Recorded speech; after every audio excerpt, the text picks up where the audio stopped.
Proud feel করতে পারবো যে আমরা বাংলাদেশেও একটা প্রপার অ্যাকশন ছবি বানাতে পারি। অবশেষে জানা গেল তাণ্ডবের টিজার মুক্তির তারিখ। একাধিক অনলাইন নির্ভর গণমাধ্যম থেকে জানা গিয়েছে আগামীকাল অর্থাৎ 18ই মে আসতে চলেছে তাণ্ডবের টিজার। তাণ্ডব শাকিব খান অভিনীত 2025-এর কুরবানির ঈদে মুক্তি পেতে যাওয়া অ্যাকশনধর্মী সিনেমা, যেটা নিয়ে বাংলাদেশি চলচ্চিত্র প্রেমীদের উত্তেজনা শেষ নেই। রোজার ঈদে শাকিব খানের বরবাদ মুক্তির পরপরই তাণ্ডব নিয়ে ভয়ানক আলোচনা শুরু হয় চলচ্চিত্র পাড়ায়।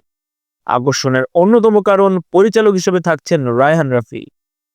রায়হান রাফির সাথে বিগত সময়ে শাকিব খানের তুফান সিনেমা বেশ আলোচনা এসেছিল, আর এবার তাণ্ডব দিয়ে এ আলোচনা আরো বেশি তুঙ্গে যাবে। তাণ্ডব সিনেমা নিয়ে রিউমারের শেষ ছিল না এতদিন।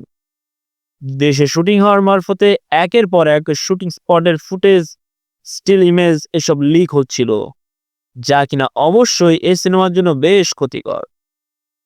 তো অবশেষে আগামীকাল তাণ্ডবের টিজার রিলিজ হতে যাচ্ছে এবং আশা করা যাচ্ছে টিজার মুক্তির পর সেটা বাংলাদেশের ট্রেন্ডিং এ একদম টপে থাকবে।